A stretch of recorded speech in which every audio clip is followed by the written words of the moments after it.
Minulý týždeň som sa vrátila zo Sardínie a musím vám povedať, že napriek tomu, že sme tam boli 12 dní, tak väčšinu vecí som vybavovala ja. Tým pádom, že môj muž nehovorí po taliansky, on hovorí iba anglicky a zase počúvať taliansku angličtinu nie je boh vie čo.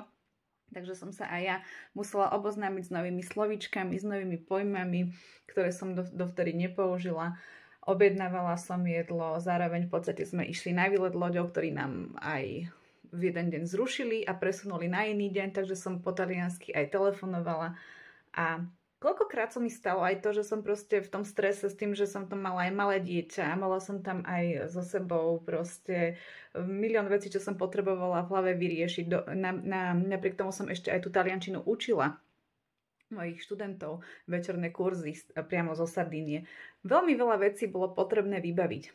Ale chcem vám povedať to, že som sa pristihla aj ja pri tom, že som koľkokrát urobila chybu a potom som si spätne povedala, že Kriste, však toto si mohla povedať inak, alebo proste, ale tam si urobila chybu. Ale viete, ono nie je dôležité to, že proste, že robíme chyby. Dôležité je to, že ten strach prekonáme a kecáme a hovoríme.